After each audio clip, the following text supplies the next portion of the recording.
The border's not open. The border is not open. That's what DHS Secretary Mayorkas told the American people repeatedly. I guess that's pretty easy to say when you're sitting in your office in Washington, D.C., but I rise to tell the truth to the American people. Just recently, I led a group of senators to the epicenter of this crisis in Brownsville, Texas, on the eve Title 42 was being lifted. Why Brownsville, you might ask? Because that's where the cartel had moved the mass migration to. I reckon that was the easiest way to get all the people from Venezuela that they'd recruited to come to America. That was the easiest, the most economical route to get them to the border, was from Venezuela to Brownsville, Texas. I have to tell you, it's worse than I expected. The scene was bleak, the morale was at an all-time low, and there was no sign of this crisis ending anytime soon. At least that's what was going on our side of the border. On the other side of the border, these migrants were celebrating. They were having a party. The worst part of their journey was over.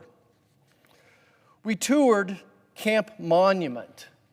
Now, Camp Monument was a park just weeks before, but the Border Patrol had come in there and set up an emergency command post. Now, again, the DHS Secretary is telling us the border is open, but this is what the Border Patrol told us.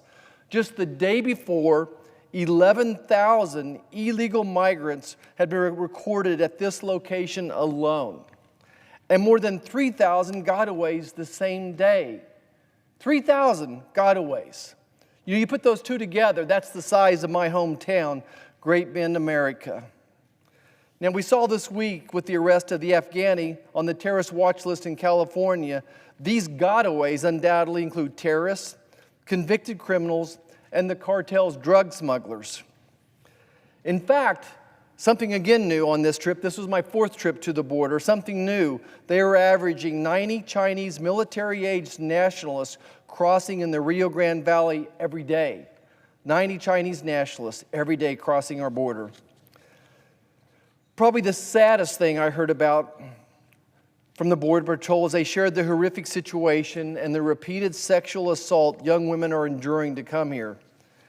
They compared it to a never-ending cycle of sex slavery. That was their term, sex slavery by the cartels.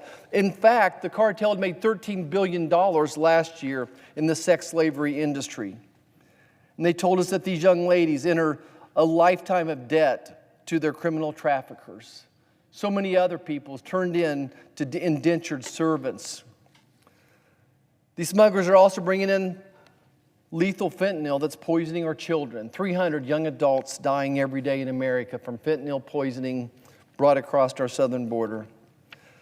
The data we received in the briefings given to us by the Border Patrol, by local law enforcement, and the CBP do not reflect a border that's closed, far, far from being closed. It's a border that's been erased by failed leadership in the White House. Under the current circumstances, only 10% of the Border Patrol agents are actually tasked with securing the border. Only 10% of them are doing the job they were hired to do. The other officers, they're tasked with running the refugee camp, acting as nurses and social workers. But it didn't have to be this way. It doesn't have to be this way. On every trip, I've asked the Border Patrol, what do you need? And in past trips, they talked about we need more doctors, we need more dentists, we need more help, more cooks. But this time, they didn't ask for more officers or resources. What they specifically asked for was policy changes from this administration.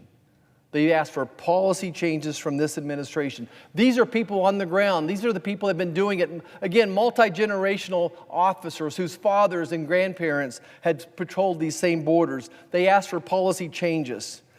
Secretary Mayorkas has stripped them, the Border Patrol, the tools they need to secure a border. What they asked was to reinstate the Remain in Mexico policy and end catch and release. It's that simple. This could be all accomplished with the President's pen. He created this crisis. He can end it. Thank you. I yield back.